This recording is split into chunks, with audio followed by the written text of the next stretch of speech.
the Second Syndicate YouTube. We have a special co-host today. We have my friend Nick Rogers of Big Timber Lodge. He is a great friend, and he is an ally of the Second Syndicate. Teddy is out and about doing the things Teddy does. So I said I have to have a good co-host. So we have had Big Timber on the show before, and we always love to have him back. So welcome, Big Timber. Appreciate it. We are going to be discussing the new Senate Bill 25003 when it comes to gun control in Colorado that Governor Jared Polis has signed. I can't stand the dude. I'm not going to lie about that. But hey, let's talk about it. We're also going to talk about a lot of gun control that is happening here in the state of Colorado. We have a very, very hard to reach guy because he's very busy fighting for your rights and doing his job. We have Sheriff Joseph Roybal of El Paso County. Welcome, sir. Thank you so much for taking time to be with us today. I know that kind of, having you set aside an hour to come on a show is asking a lot. So it's a huge honor to have you here and to welcome you to the Second Syndicate. So just give us a little bit of a brief introduction about who you are and what you stand for, and we'll just start diving into some topics. Thank you. I'm honored that you asked me to come on and speak about this very important topic. I'm very vocal.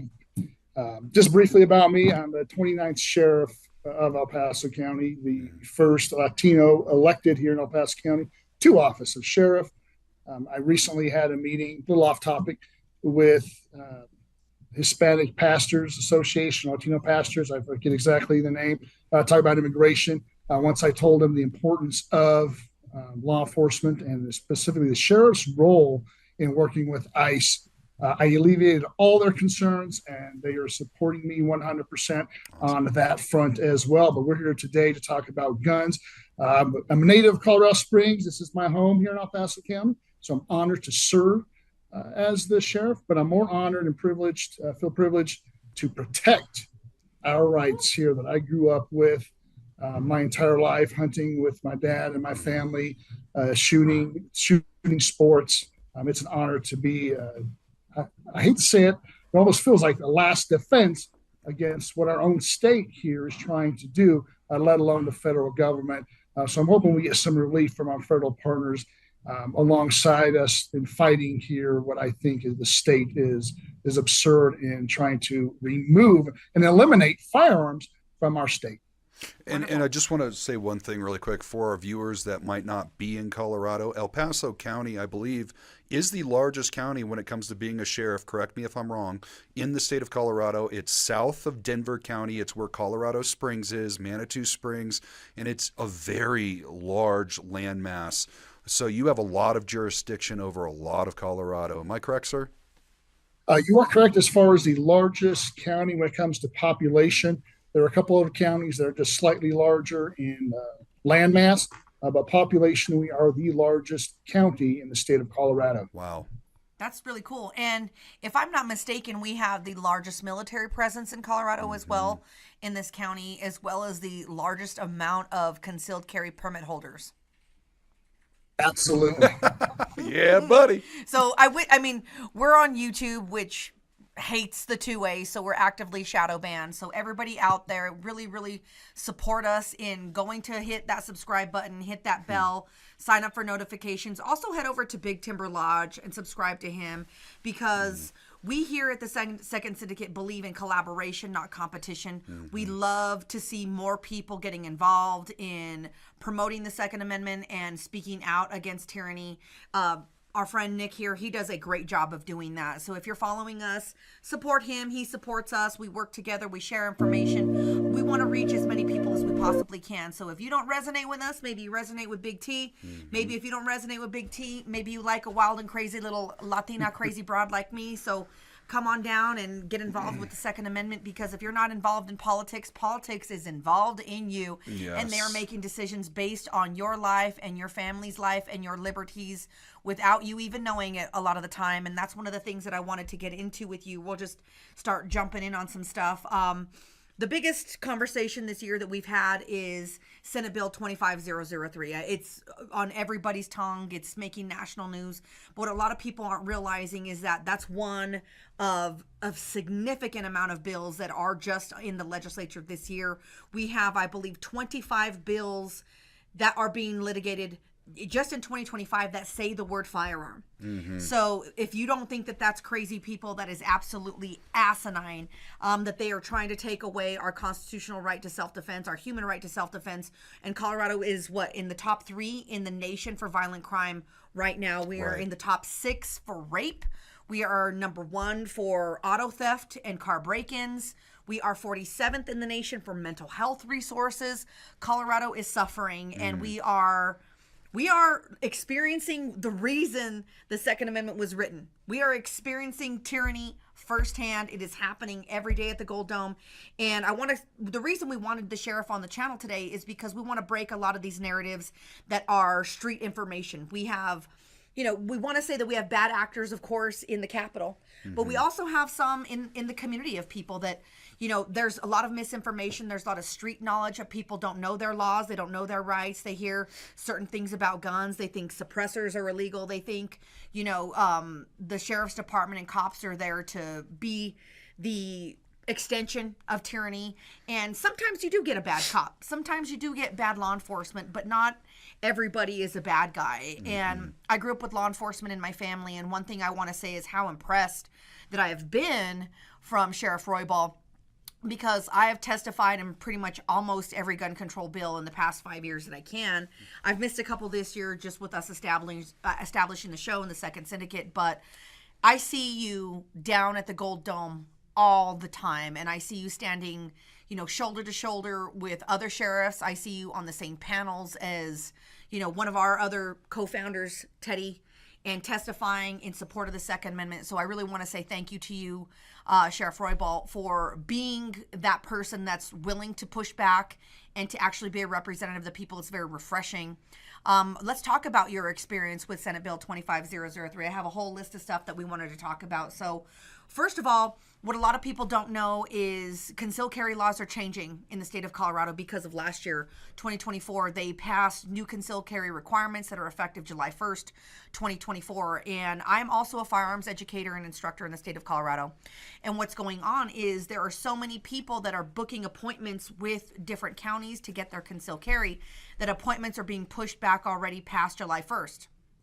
Which means a lot of the students now, they can't take the old requirements. They have to take the new requirements because they can't even get an appointment until July 1st or beyond. So now we as instructors have to start teaching that class early because we have to obviously protect our students. And I want to make a very, very blatant statement that we as the Second Syndicate do not believe in asking permission to exercise our constitutional rights. We believe that asking permission for concealed carry is an infringement on our right.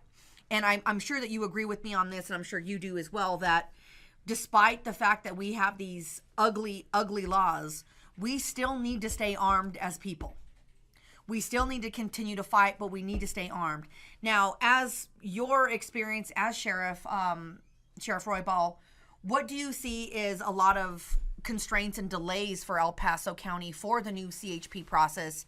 And what is your department and you doing to be proactive in helping the people to stay armed and process this demand? So as it relates to the Senate Bill 3, which doesn't go into effect till July 1st, but of course, here in El Paso County, we have such large demand, over 55,000 concealed handgun carriers in El Paso County. And I like to boast that number to remind people, if you're going to commit a crime, go to Denver. Those citizens aren't armed. You come to El Paso County, you never know what you're going to come across. It could be one of the 55,000. A little bit of cautionary note there for anybody who wants to come to El Paso County and commit a crime. What the legislature's doing is they're trying to make it ultra inconvenient. Yeah. And that's their hope. What this does, go into the range, and I'm all for safe gun handling. Everybody who's a proponent of Second Amendment, we all do. We're the ones out there. We have big safes. I won't tell you how many safes I have. I surely won't tell you what's in my safe, right? Yep. I go shooting local ranges. My kids go shooting. My wife goes shooting. That's how I grew up. And the people who carry the weapons, we are proficient. We are safe. We don't need laws to say, hey, keep your guns in the safe. I'm going to keep weapons where I can keep my family safe from intruders if they come in, and I'll just leave it at that. But we are safe. The tragedies that we've seen around the nation, the reasons that our legislature are using, we need to stop these mass murders, these mass killings, these mass shootings.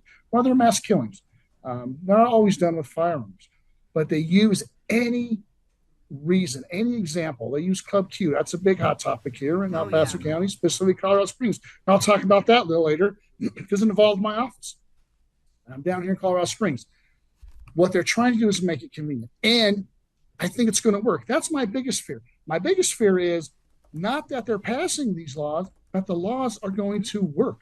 The laws are going to discourage enough people that they're no longer going to exercise their Second Amendment right. That's my fear. That's their goal. And my message today above everything else, please do not let the legislatures here in Colorado, these hideous laws, these unconstitutional laws, prevent you from exercising your Second Amendment rights. That's what they're trying to do. And only we can let them be successful.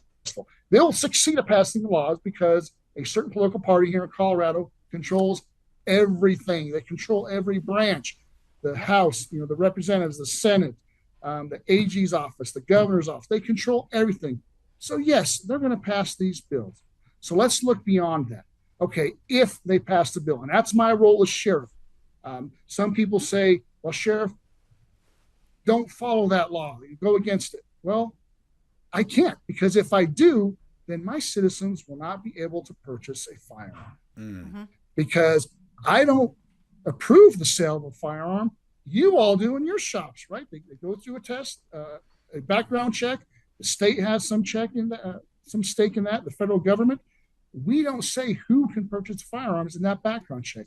What I have to do as the sheriff is to ensure that my citizens have a process that is convenient as possible as I can make it. The instructors here in El Paso County and the advocates for Second Amendment, you're going to make it as convenient as possible, but you have to follow the law as well, because if you don't, then your license is pulled and they win.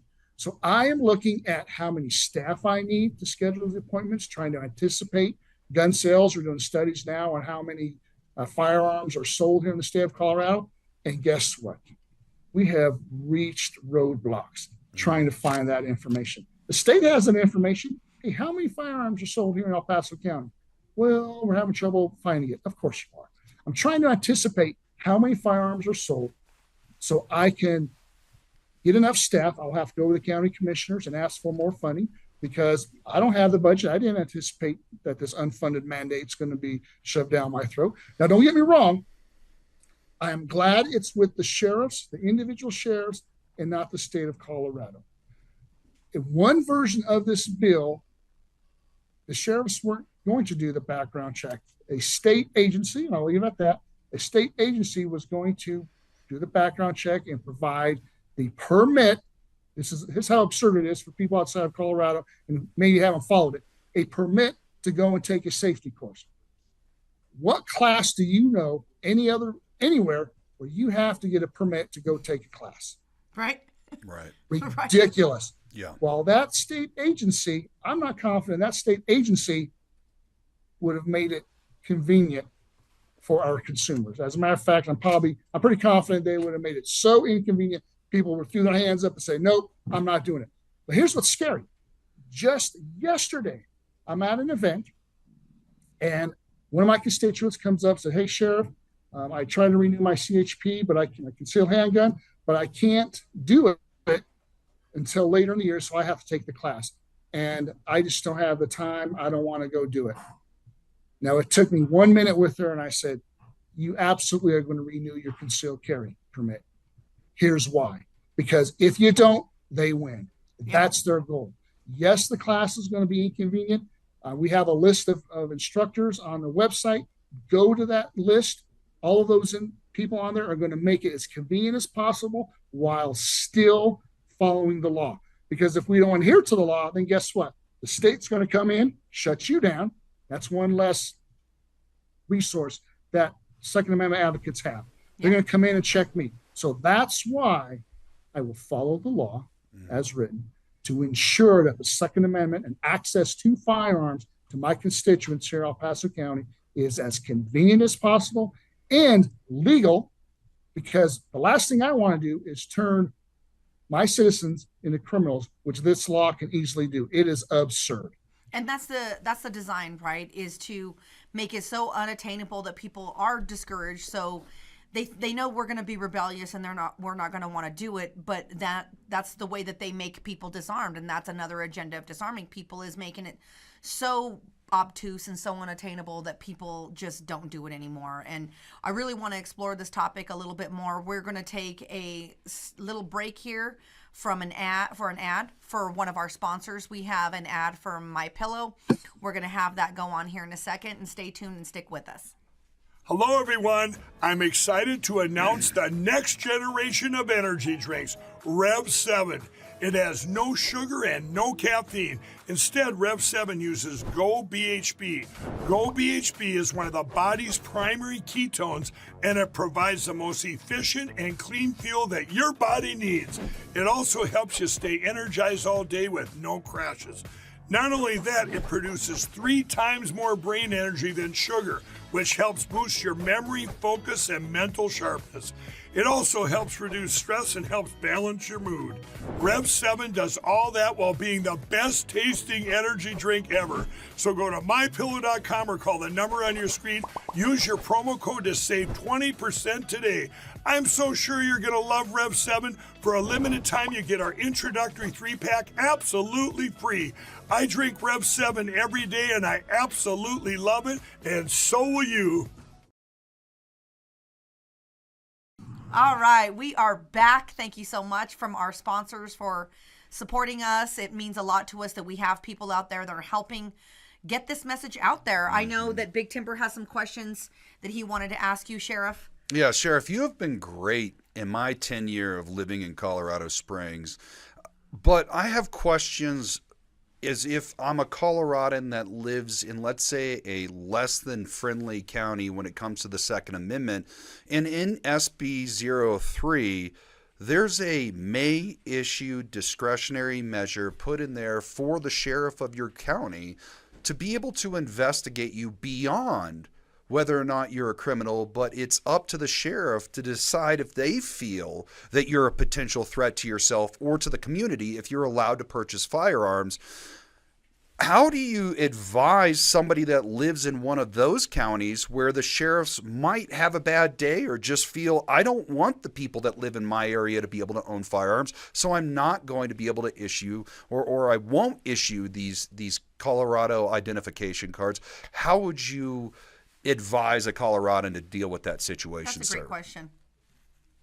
Absolutely. But before I answer that question, I want to follow up on what we were talking. You made a good point when you said they're trying to disarm people. I think it goes beyond that. Here's how scary it is. Like this lady who was going to voluntarily surrender or not renew her CHP. I say surrender it. Mm-hmm. They are getting people, and it will happen. There are going to be tragic cases where people disarm themselves because they don't want to jump through the hoops. And that is a true tragedy. To answer your question, there will be sheriffs who make it less convenient. Here in El Paso County, I've gone on record and say, I will make it as convenient as possible. Now, I know this opens up El Paso County. There's a few other counties, but I can't speak for those sheriffs. They need to speak for themselves. You mentioned somebody who was on last night. While following the law, and this is important because I don't need the AG's office and CBI coming on behalf of the governor to investigate. While being compliant with the law, just like I do with immigration, I will make it as convenient as possible for any citizen in the state of Colorado. You don't need to get the permit from your county of residence. You just need the permit that you've gone through the process. The sheriff has done this background check and issue a permit for them to go and take the class. Because to purchase a firearm, the state is then going to verify that you've taken the class and, in fact, you've done it after receiving that card, which, again, it's absurd, permission to take this class from a sheriff. I will open it up, and I know that's going to open the floodgates to me, but we will follow the law. If you're experiencing some hardship where you are, I welcome you to come to El Paso County and you will legally be able to attend the class. And then hopefully after that, be able to legally purchase firearms without surrendering your firearms of your own free will. That's what they're trying to do. Absolutely. And one of my concerns is someone like myself. I'm notoriously that bad girl of the two-way that is breaking all the rules, right? I'm suing the government against a 3-day waiting period. I'm the plaintiff in that case with RMGO. I have a two-way organization that speaks out against gun control. We actively are having shows like this talking about the importance of staying armed. I'm posting photos of me and training and all these things on the internet. In the county that I reside in, not just the county that I work in, is very, very notoriously anti-gun. And my concern is my sheriff isn't friendly to me. You know, my county isn't friendly to me. And the fact that we're allowing this May issue, they can look me up and say, oh my God, look at her. You know, she's a problem. She is promoting gun ownership. She's doing these things. I'm going to rubber stamp it and deny her from purchasing any more guns. And guns are my livelihood. So I'm concerned about my reputation and my ability to access firearms, because I very well could be targeted because of this bill, because of my stance and because of my voice. And it's making me reconsider where I live, because I want to be here with sheriffs like you. It's like, hey, you know, hey, I like her. We know that she's a good person. We know that she's educating people to stay armed. We want to continue this type of stuff, as opposed to another county that's going to say, hey, you know what? She's a problem. She's promoting gun ownership. Let's deny her the ability to purchase guns. That's terrifying. It is. And that is exercising bias, and that's exercising prejudice, and that's what we're empowering the government to do. And one of the things that I was thinking about earlier when I was talking to other people is that the state is actually putting sheriffs in a place of burden to basically demonize sheriffs for standing up for the 2A and the rights of the people. And by you being a sheriff who's extremely vocal and standing up for pro 2A rights, I think when they're creating more bills to, you know, be more impositive when it comes to gun ownership, they're wanting to take away the responsibility and the power of the sheriff to protect the communities, because they're saying, no, we do have sheriffs like Sheriff Roybal and these other sheriffs that are pro 2A, and we don't want them doing what they're doing. So how can we usurp their positions and delegate them out to people that we can now control? Good question. You know, that's a big deal to me. So, like, right now, the CB has stated that the FFLs can't do fingerprints. Only the sheriff could do that. And when we're talking about the new concealed carry permitting, and I know Spartan Defense did this, we said, hey, you know what? We're an FFL. We have the ability and the requirements per federal law to fingerprint people and photograph people for, you know, NFA items and things of that nature. We have the equipment. We have the ability to do this, and it's already deemed perfect by the federal government. It's in alignment with the ATF regulations. How can we help counties expedite these permits? Can we have them come to us when they're purchasing these firearms and fingerprint them and do those things there? And they have actually come back and said no. The Colorado, who said no? I forget the name of the company. It was a CBI that they said, no, we want to control that. We want to be the ones that have the sole permissions to do that fingerprinting, which puts an undue burden on your department, because now you're going to have to level up your employees to be able to accommodate this backlog of people that need to be fingerprinted and IDs. So from what I was hearing is that you have actually taken upon yourself, upon your allotment of funds, not asking for more funds for the state, but in your budget to hire more people to accommodate those fingerprints. Is that not correct? So that's what we're going to do next year. Right now, we're guessing about 3. It's just a guess. That's why I'm trying to determine how many firearms are sold here in El Paso County. That doesn't mean that's going to happen next year, but it gives a ballpark figure. When we were trying to meet the demand here in El Paso County for, as you can imagine, everybody's trying to, within a 6-month window, which is legal, renew their CHP before the July 1st change in our law. I had 3 people come in and help with CHP to meet that burden. And I'm out of space. I have no more space down there. I don't have fingerprint readers are very expensive. I didn't have a spare. I was using everything we had. We still couldn't keep up the demand. And then we hit that threshold where we're scheduling beyond July 1st. And then naturally, the appointments start slowing down because they just can't get in, trying to not avoid, but get in under the wire before they have to take that class and the new demands of that law. Looking to next year, what we're doing. Fortunately, we do have a year. We do have some time. I have a team. We're meeting right now once a month, trying to figure out, okay, exactly how do we meet these needs.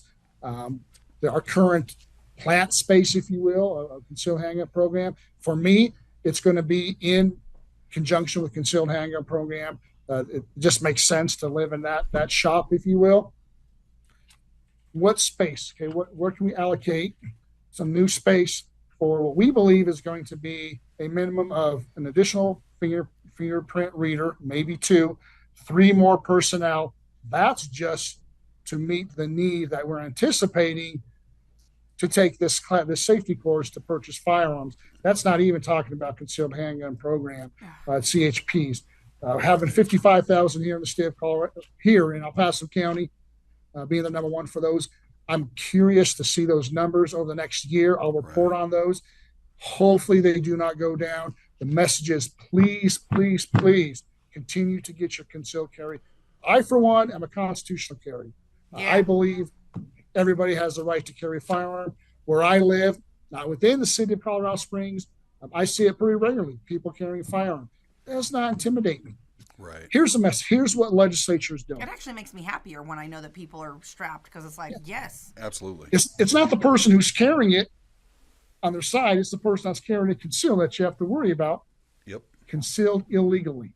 Yeah. I want to talk about the citizens and them disarming themselves. That number, 55,000, is in jeopardy. And please, citizens, continue to bring those. I will make it as convenient as possible. I'll report on that. You would share, say, hey, Sheriff, where are we at 6 months from now? I will report those numbers to the media. It's important. I'm a very vocal sheriff. I blast media. If you don't follow me, hey, here's a time for me to plug my office, epcsheriffsoffice.com, EPC Sheriff's Office for Facebook. We put all our media releases on Facebook. In those media releases, we put out the names of the legislatures. We put their contact information to encourage citizens to reach out to them. Will they listen to their messages? Probably not. There are times when I go up and testify, they'll get up and walk out, whether it's immigration, whether it's making drug felonies harsher, now they're misdemeanors. Colorado it's not a surprise that we're climbing up the charts as far as being unsafe. We're releasing our criminals from prison. When just last week, I had a case where a deputy did some great work and rearrested somebody on drug charges and stolen vehicle charges. Guess what? That person was on parole. So please follow us on Facebook. Go to my website. You're going to see I'm the sheriff that puts the information out there. I call the legislature out. Hey, when I'm accountable to the people. How come the legislature's not? Reach out to them. Help me. I am one voice. I have gun shop owners who've gone with me to the Capitol to testify side by side. You all have been there. It's a core group of people. They don't care because they know they got the numbers. That political party has the numbers to pass anything they want.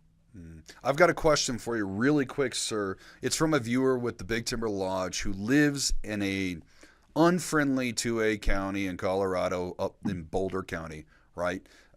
They just want to get clarification on if they could actually come down to El Paso County to get their training and get their firearms owner identification card if they live in a separate county. That is our understanding of the law. I'll have my legislative liaison review that right now that we believe we can. Awesome. We'll verify that. I've said so because that's my belief, and hopefully I'm not wrong. But if I am, I'm big enough to say, hey, I was wrong. You can't come. But hopefully we have the answer. I think she's looking it up right now. So give us a couple minutes. Right. Shout out to her, Well, man. She's awesome. I think that's if it's correct, that will help alleviate a lot of the burdens on the Pro 2A patriots here in Colorado, because a lot of the counties that are anti 2A have some of the highest numbers in them. Yeah. Right up around the Denver area, and then if all of that area is being denied by their local sheriff, then it will be a blessing to be able to come into El Paso County and deal with your office. That will make it as convenient for them, as long as they're not a criminal. I mean, as long as federally they can own a firearm, they should be able to purchase a firearm. It's crazy to me that the state is looking at more stringent restrictions for purchasing a firearm than to get a conceal and carry license. Indeed. And it's denying people the ability to, those who need it the most, the marginalized communities, the people that are in the highest crime neighborhoods, that are the most poverty stricken, who are in the highest and most urgent danger. Not only are now they going to have to get the concealed carry handgun permit and pay for that, they're going to have to get the COID card, which right now I don't even think we understand what the cost of that is. If you want to chime in on that, Sheriff, we'd love to know that. And then after that, wait 3 days. And I'm the plaintiff in the Garcia versus Polis case for the 3-day waiting period. But that's been going on since 2023. And we're barely just inching. I mean, the legislative process is very, very, very slow. Well, I just got word, and it's good news for everybody out there. Right now, of course, maybe next year they clean it up. They forgot this loophole. Yes, you can come to El Paso County no matter where you live. And again, get a check. Virtual to get high five. Yeah. But does that help you? Does that Yeah. help because it would bring that revenue to El Paso County, and it would be able to help bring more probably freedom to here too, because if you have a sheriff who is actively fighting for the 2A rights, it indirectly becomes a sanctuary location for that, because you know that you're going to have a sheriff who's not going to be biased or exercise a discretion based on, you know, hey, I don't like this person, or, you know, like my concern, you know, I got a Latino sheriff here. When people see my name and they're like, oh, your name is Alicia Garcia, you must be an immigrant, you must be a maid, you must, you know, be on state money, and we don't like you, and boom, we don't want a little brown girl walking around strapped. I worry about those things because there are people that are very biased to demographics of people, and I'm very all about, you know, the Constitution. Right. Everybody deserves a right to fight. Everybody deserves the right to stay alive. Yeah, I mean, I came from California. I'm not a Californian. I was stationed in California. I want to clear that with everybody. I'm a Coloradan. Okay. I was stationed in California for 5 years before they brought me back to Colorado, where I served up in NORAD. And when I lived in California, this was back during the May issue permit time frame in the United States. And it was crazy because around the state of California, depending on the county that you were in, and the sheriff that was your county sheriff, would dictate whether or not you could actually get a conceal and carry license in that state. And it got to the point where, like Santa Barbara County, where I lived, the sheriff was so against conceal and carry licenses that if you got your conceal and carry license in, let's say, Bakersfield, California, where that sheriff was very pro 2A, as long as you're not a felon, as long as you're not a domestic violent, you can get your conceal and carry license. If they caught you in Santa Barbara County, they would charge you with a federal or a county level felony for having a conceal and carry that you were issued in that state. And that's what I was afraid of was going to happen here in the state of Colorado, where people that get their conceal and carry licenses, or they're able to get their COID card here in El Paso County, but they can't get it in a place like Denver County. That's what I was afraid of. So I'm so happy you brought that information to us. Thank you so much, sir. I can have a nice night tonight with that information. So I do want to say something very important, just to kind of big up the sheriff here, that I think there's miscommunication. People are like, well, sheriff, just be resistant, you know, don't comply, don't offer the COID card, be that. Well, by doing that, I don't think people understand that you have to offer this to the COID card, because people need to access firearms, and people need to be able to stay strapped. And if you don't do that, and we want to be resistant, then what it's going to do is it's only going to disarm the people. Do we want to follow these laws? Hell no, we don't. We don't want to be doing any of these things. But what's more important right now? How can we fight this? And let's talk about what we can do to fight this. What's going to help support sheriffs like Sheriff Roybal to accommodate keeping people armed, but also to reach out for more help when it comes to the U.S. Attorney in Colorado once we get that seat appointed by Trump. So we're going to go, we're going to have another word from one of our sponsors. We have LUTF Studio that's going to give us an ad here real quick. And as soon as we're back from a word from our sponsor, we'll dive into that. Wolverines. Well, hello everybody, it's Andy Cyrus. Welcome to my art studio where all the magic happens. This is the station for painting, and that is the station for all the resin art I do. If you want to check out my art, all you gotta do is go to lutfstudio.com.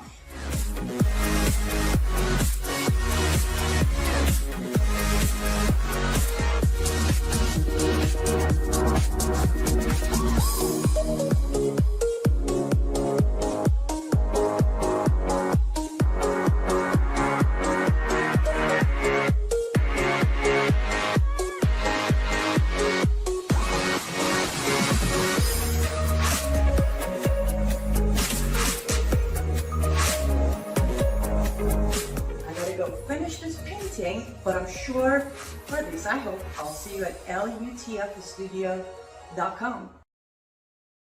Sponsor showing us some love and helping support us. Shout out to Ex America News for having our show and spotlighting not only our show, The Second Syndicate, but also the Big Timber Launch. He is our brother in the two-way on Ex America News, and we have come together to unite on that platform to bring more freedom and more less censored content to the people of America. Right. Because the media right now, especially in a lot of Colorado-run media areas, are hindering the voice of the two-way. They are not putting out the information that these bills are being even discussed in the Capitol. They're just, look over here at the unicorns and rainbows and all of this other stuff. Watch your favorite show, go buy ice cream like Joe Biden, and forget that you have rights. And that's exactly what Colorado media does. So shout out to Ex America News for giving us the opportunity to reach more people, and not only on a Colorado basis, but on a national basis, so people understand what is going on here in Colorado, so we can support the narrative of arming and defending the people once again. So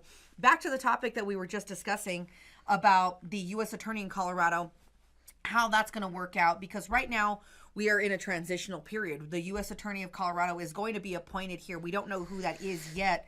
Trump is going to do that, and we don't know when they will be appointed, but I'm assuming, and shout out to a good friend of ours, John Fabricatore. I know that you were very, very involved in working with ICE, which is something that has been told that you shouldn't do, that you shouldn't be working with ICE to help the feds come in and do what they need to do against all of these criminals that are here illegally. I'm Latina, Mexicana, I'm Spanish. I'm all about people coming to America legally and immigrating and coming and embracing this country. But it's another thing when people are coming in by the droves and hundreds of thousands, and they're the criminals from other states that are coming here to rob, rape, pillage, and destroy our freedoms. So thank you to you, Sheriff, for doing that and standing with ICE to help eradicate all of the things. And you have actually asked your deputies to be welcoming to that. Am I not correct in saying that? That is correct. I'll go back to what we were talking about before we left, and I'll talk about immigration. Yes, I've had some constituents, residents of Paso County, say, "Sheriff, don't enforce this new law. It's ridiculous." I don't consider enforcing a law. I considering it helping my constituents, and out of all Colorado, we just learned, continue to exercise that right of owning firearms. And enforcing the law ensures that my residents do not become criminals just by purchasing a firearm. Because if they do, or if we have a firearms dealer, which I don't think would happen, issue or sell a firearm without that proof, what happens? They're putting their license at risk. They're putting that person at risk for purchasing a firearm. They've turned themselves into criminals, and we can't let them do that. So yes, I will follow the law to ensure my constituents continue to purchase firearms. And we'll talk about immigration. Yes, I have worked within the confines of the current Colorado law. Now there's legislature that they're reviewing right now that will pass. That's going to further restrict law enforcement from working with ICE. ICE is the only, Immigration's Custom and Enforcement, I get that out there, is the only federal agency that the state of Colorado says, Sheriff, you cannot enter a contract with, you cannot work with them. Absurd. I work with the DEA, the ATF, the FBI, you name any three acronym of the feds, I work with it. I can keep, this is how absurd, I can detain in my prison members of the armed forces, but I cannot detain somebody on an ICE, strictly an ICE hold. That's what the state of Colorado. So servicemen and women who were serving the country and maybe something happened and found themselves, on the other side of the law, I can hold them in my prison, American citizens, but I cannot in my jail, but I cannot hold undocumented illegal residents for Immigration's Customs Service. Wow. Now what I can do, this is the law, and I've studied that because I don't want to turn myself into a criminal, and I don't need the AG down here or CBI investigating my office. If they've committed a crime in the state of Colorado, against the person of Colorado, against the state of Colorado, and they happen to be here undocumented, I can report that to immigration, to ICE. And I've done that. What I also can do is, if they leave my jail, whether they post bond or they finish their sentence, I can safely hand them over to ICE in the confines of my jail. For people who weren't here in Colorado or not aware, a few weeks ago, maybe like 6 weeks now, we had an altercation in Denver County where they released an undocumented immigrant. Yep. And when ICE went to detain him, there was an altercation and people got hurt in the parking lot. Here's my policy. I do those transfers in the confines of my jail where it's safe. Well, we know there's no weapons. They don't have any weapons on them. My deputies are around, and ICE this is for everybody, including the detainee. It's for their safety, right? The ICE agents know that their friends and family aren't around the corner going to harm them or maybe fire a weapon at them. And they leave my cell report safe and secure. It's safer for everybody. Now there's some talk that the state wants to prevent us from doing that. The current law allows me to do it. And guess what? I do it. But not all jails do. That's absurd. It makes it safer for everybody, including the immigrant themselves. Absolutely. Do it inside the jail. Sure. I got to ask you a question. We talked about it a little bit before we went live, which is House Bill 251314, which kind of just showed up overnight. It took 3 days to pass through the House. It started off as an automobile industry bill and was gutted and then transformed into creating law enforcement officers, not just law enforcement officers, but post-board armed agents of the Department of Revenue targeting FFLs in Colorado. And this is in direct opposition to sheriffs and county commissioners saying, hey, our county is going to be a 2A sanctuary county. And so the state said, fine, we are going to create armed Department of Revenue officers that are post-board certified that can make arrests and overstep the jurisdiction of a sheriff's department. Because if the state finds out that Spartan Defense did something against the law, which they don't, but I'm just saying, hypothetical, the state can revoke their license to operate even without making an arrest. And if they did commit a crime, they can reach out to the local sheriff's department and say, hey, we have evidence they broke the law. We need you to intervene. But now they're looking to make law enforcement officers with Department of Revenue agents that will overstep their jurisdiction into your community. Sir, how are you going to handle this? And before you answer that, Sheriff, I want to say thank you to Zachary, who donated $20 in the super chat. Thank you so much for that. The Second Syndicate is a 501c4, so 50% of everything you guys donate goes directly to supporting 2A advocacy. We have to do it by law, so that's why we created this organization and this chat, because we want people to know we are reinvesting into our communities to help protect and defend the 2A. So every 50 cents of every dollar that you sent goes purposely to doing that. So thank you so much, Zachary. Right. Talking about that bill, they are. Okay, I'm trying not to. I don't want you to get in trouble with YouTube. Okay. Well, so I'll clear my language. One F-bomb if you want to be the guy.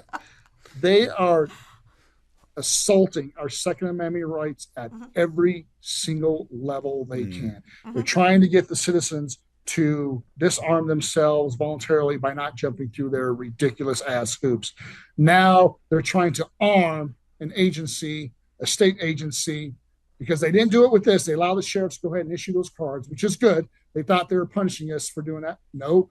If anybody's going to issue the card, it should be the local sheriff, especially here in El Paso County, because I know we're going to follow the law and we're going to be friendly to 2A. That's why I made the offer statewide. But now another state agency to go, okay, we're going to target the people who are selling the guns. And that's along my point earlier when I said we have to be compliant so we don't turn ourselves into criminals. Here's my fear. People go out and they just start shopping, right? Shopping these gun stores. That's where we're going to testify. We're going to oppose it. But what's going to happen? That political party owns it. They control everything. They're going to pass some version of it. Maybe they'll listen to us. And we do have some voice. You do listen to some of the sheriffs sometimes. And maybe we amend it. Last year, there was another bill where CBI was going to come in the counties and investigate. We got that. We got that killed. I forget what it was. We got that amended. Let's see if we can get this amended. In the county, the sheriff is the chief law enforcement officer. If there's an accusation that a crime has been committed, it is our duty as elected by the people to investigate those crimes. I do not need any state agency to come into my county unless I invite them to ask for help with investigating a crime. And that's going to be my argument to the legislature. You already have a police agency. You can't balance your budget now. Why are you going to hire more people to do a job that, hey, guess what? Somebody else is doing. If it's inside of a city limit, you have a police agency that can investigate that crime. You have a DA's office who has investigators who can investigate that crime. We don't need a state agency to come into our jurisdiction. If I feel there's a conflict, say I run for sheriff and you endorse me, but there's accusations. Maybe there's a conflict. Hey, I can ask, hey, DA, can you do this for me? Or can I have another agency do it for me? If it's in unincorporated El Paso County. There are ways to work around conflicts if that's their argument. Well, sheriff, it's an elected office. Yes, elected by the people to hold people accountable. I don't need to stay here. Just like last year when we fought against that bill with CBI to come into a local jurisdiction and investigate. We don't need them. We don't want them. I, as a sheriff, should allow people in to my county. I don't need the state overstepping and coming to my local jurisdiction in my county to investigate some accusation of wrongdoing. That says they don't trust us. Right. That tells me, it goes beyond that. They're demonizing the sheriff. They want to usurp your power because they know that they can't control you. Right. And they're saying, hey, people of El Paso County, or hey, people, you name the county, you're not smart enough to elect the right person to office. We're smarter than you, so we have to investigate these ourselves. Yep. That's what they're saying. It's an insult to my constituents here in El Paso County and every county across the state of Colorado. Well, absolutely. Yeah, because the sheriff is the ultimate law enforcement authority in the county because they are elected, right? They are representatives. They are of the people representatives. that wanted them there. And everything that you've said tonight does not go against any letter of the law. You're in full compliance with everything. And this is just testimony to the fact that the state does not trust you as a law enforcement agency to actually uphold the law. And they're willing to create a separate LEO or law enforcement agency. A puppet. That who knows? I mean, I don't understand why you would have finance people that are in charge of, driver's licenses and licensings for businesses all of a sudden become armed agents to act like a sheriff's department and intervene if a crime potentially was committed. So last year we spoke out about this. I know Teddy did as well. So just to give everybody out there a brief synopsis, and we only have about 10 minutes left, and I want to hit a couple things here, is we are also members. I'm an officer of the Colorado Federal Firearms Licensee Association. Teddy, my business partner in the second syndicate, he is the vice president of the Colorado Federal Firearms Licensee Association. Last year, when it was originated, it was because there was the permit for gun shops that came across the legislator's desk. which we knew was going to be egregious because this was a way for them to say, we want to be able to have some sort of state enforcement to prevent them from resisting. Because without that state licensing and permitting, we could have said, you know, we're not going to comply. We're going to continue to do these things. And they have strategically lined up these bills purposely every year to make sure that they are attacking us from all ways, to make sure that now they can pass bills like this that say, hey, guess what? If you don't do what we want you to do, we can shut you down. We can close your businesses. We can make sure that your employees don't have food on their tables, etc. And when we're talking about weaponizing legislature, I have personally seen, and I would love your input on this, is how they attack Sheriff Roybal down at the Capitol every time there is a law about gun control, because they always bring up Club Q. And this is a national platform, and I want to make sure that we make sure to protect this information, because indeed I have witnessed the left come after him and say he's responsible for Club Q. And just set the record straight, if you will, and let people know exactly what happened with Club Q, that those guns were indeed acquired illegally. Absolutely. Every time we go up to testify, you're exactly right. You know, that somebody will mention, somebody on the Senate of the House, well, what about Club Q? That happened to Colorado Springs. That particular individual lived in unincorporated El Paso County, and we had some evidence of a crime. My tactical team executed a warrant on this person's residence. We'll ask him. We obtained legally through a warrant the firearms that this person had, some bomb building materials this person had, and placed it in our evidence. Now, through illegal means, this same person obtained firearms, and I'll emphasize, and I said this in my testimony, through legal means, obtained illegal firearms to commit those murders at Club Q. Right. So, through legal means, obtained illegal firearms, committed illegal act of murder. Is there a theme here? Yeah. Illegal. That person did not use a legally obtained firearm to commit that act of violence. So that goes completely against their argument that if they outlaw firearms, there'll be no more violence. No. That brings you to another point that I want to make. These legislatures are using tragedies, whether they're around the country or in our own state, to disarm our law-abiding citizens. They're using these tragedies. Okay. They believe their misguided thoughts of thinking if we eliminate firearms, there'll be no more mass killings. I don't say mass shootings. I say mass killings, because we've come across mass killings before where people drive vehicles in the crowds, or they stab, or they blow up buildings. Yep. We've seen it. Are we taking away driver's licenses? No. Misguided. We take away the firearms, or no more mass killings. They are absolutely wrong, because the one thing they cannot take away, which is the one thing that we need to take away to prevent it, is the desire for some people to cause harm to others. That's what causes mass killings, is individuals' desire to hurt other people. That is a mental health issue. It is not a firearm issue. And these legislatures are misguided in believing that attacking law-abiding citizens. I carry a firearm every day, but you know what I don't have? I don't have the desire to harm other people. I protect people. So those people, if they don't have access legally to firearms, still, just like Club Q, continue to have the desire to harm others. They will obtain the means illegally to carry out their act of violence. And in this case, the Club Q, it was firearms, that person's weapon of choice or means of choice to commit his desire to harm others. And taking away firearms and making them illegal did not take away that person's desire to harm others. It's a mental health issue. 100%. One of the things that I wanted to do is ask, I know we have a lot of people in the chat that are very curious on, what do you anticipate the cost for this COID card to be? Yeah. You know, because right now we have no clue how egregious these fees are going to be. I mean, it literally is a poll tax on a civil right, but that's a lot of the people in the chats and everywhere asking, like, how are you going to find the cost of this? And do you have an anticipation of what that cost is, Sheriff? Right, because it's a discretionary measure on how much the trainer charges, whether it's the 1-day course or the 2-day course.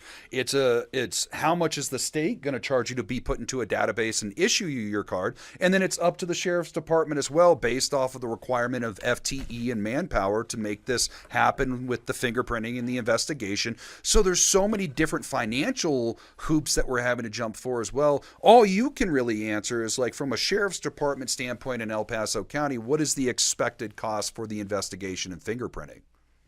So we haven't determined the exact cost. I am a rough guess. If people want numbers, it's maybe going to be similar to a CHP, but I don't know if it's going to be cost that is passed on to the agency that's going to run fingerprints for me. I have to recoup that cost. I can tell you this: it'll be the absolute minimum I can charge to recoup some salaries from additional people that I must hire. Because it's not in my budget. It's unfortunate that the state is forcing me to do this, but any available monies that I have, I try to train my hired personnel to keep the community safe, train them, equip them with the latest equipment to keep our community safe. And it's just not in my budget currently to pay for additional personnel for these permits to take a class. So I will have to pass on some of that cost. Equipment costs, I don't believe I'll have to do that, because once I purchase a fingerprint reader, I have it with me. It's going to last for several years. But I do anticipate having to cover some personnel costs that I just don't have yet, but probably similar to a CHP, which is what we do. We don't make any money on it. The money that we generate pays the state for running the background, the fingerprints for us, right? Because the state charged us. And I can tell you this, it doesn't even pay for all the personnel that I have in CHP. So I wouldn't anticipate even recouping all of the monies for personnel, but I have to at least recoup the cost that the state or the feds will charge me to running some backgrounds. I will put that out once we figure out exactly how much that will cost us to recoup that for, not all the citizens of my county like firearms. So I can't pass that on totally. You're bringing up a great point here, where the fiscal note they attached to 03 was asinine, because they didn't actually do a business survey of how many people are truly going to go after their Colorado identification card, and let's say relation to how many people go to get their conceal and carry license. And they didn't do an impact study on what it's going to be doing to the counties around the state that all of a sudden have this massive influx of people saying, hey, I want to exercise my constitutional right and be able to purchase something. What is this impact going to be on the sheriff's department? Like, for you, for example, you'll understand this. With this 1314 bill, they gave it a $0 fiscal note for creating an armed law enforcement department under the Department of Revenue to target FFLs. But they're saying they're going to have to be post-board certified. They're going to be armed. They're going to have a location to store their firearms. They're going to have vehicles. They're going to have recurring training, ammunition. How can that carry a $0 fiscal note? Our legislation up in Denver is, keep it PG. They are lying to us, or lying to themselves, sir. And I know that the sheriff had some concerns also with SB 25003 about list keeping. Like, this is literally creating registries of firearms ownerships, which is obviously, we all know, registration leads to confiscation, which leads to genocide. And these are things that we're actively concerned about. We're running out of time here because a shout out to the sheriff. We hit him up very, very abruptly and said, hey, we really want to talk to you about some things because we're getting a lot of concerns from the people. And they squeezed us in on a moment's notice to get the sheriff on the show. And we have to have a hard stop for the sheriff here at 4:30. But, I would love to invite you back. We can tackle some other topics and some other things that I know people want to discuss. And just to say thank you, first of all, for taking the time to come onto the show. We really appreciate it. And we want to make sure that people do stay armed. We want to make sure people do stay educated. We want to say thank you to our sponsors. We want to say thank you to Ex America News. Thank you to Big Timber. Thank you we're being asked to stay on a little bit longer, Sheriff. I know that you need to go here shortly. We're going to probably continue the show for about a half an hour if we can. But before you go, we have a couple things we want to ask you. First of all, what is your favorite carry gun? What is your holy grail firearm? And give us a quote that you want to give the people to, refer to you by. Well, my duty weapon, which I carry, I'm so familiar with it. It was a, Glock. We went to 19. I grew up on 40 Smith and Wesson, which I still like. I think that's the best round. I love 40 Smith and Wesson. But when I was able to purchase my very first firearm, saved money. I'm 21. I bought a Ruger 45 ACP. So that's the one I bought. Of course, I have a Ruger Blackhawk, which was my dad's. He would take hunting, and he gave that to me. So that's just near and dear to my heart. My dad had polio, so he struggled with mobility. So for him to be up in the mountains, he had crutches and then a wheelchair. But I still see that old leather holster with the Black Hawk in there. So that's very sentimental to me. And this is the quote, my favorite quote, goes in line with this, is living well is the best revenge. And that right there, Indeed. It focuses on you. You live your best life. People are going to come at you. Pay no mind to them. You focus on you. And if I have one last word to the viewers out there, do not let them win. Continue to jump through every hoop they ask. Pay the stupid tax and pay the stupid fees that they charge us that are ridiculous, that they continue to pass on to discourage us, to disarm ourselves. We are not going to let the government here in Colorado or anywhere disarm us. We will continue to fight. I will fight for you. Come to El Paso County, get your permit to take that stupid ass ridiculous class, and continue to buy your firearms, and absolutely continue to get your concealed carry permits, despite what they're trying to do to us. Thank you, sir. Thank you very much. We appreciate you. You have a standing invite anytime you want to come back on the show and address any topics. We would love to have you. So thank you so much. Sir, and just before we get off, I'm going to be hosting the Big Timber Lodge barbecue, and we would love to have you as a special guest. It's going to be professionally catered. You can tell us whatever your type of favorite barbecue food is, and we will make sure to have it there for you. And if you would like to say some of your words at the barbecue, we would love that as well. So, sir, thank you for coming on the show today. Absolutely. Thanks for having me. This is very important. Thank you for what you're doing and the work you're doing and the message you're getting out to the viewers. I appreciate you and I applaud you for that and commend you. Thank you so much. We're working hard on it, man. I appreciate it. Take care, See you in Sheriff. Denver. See you at the Capitol.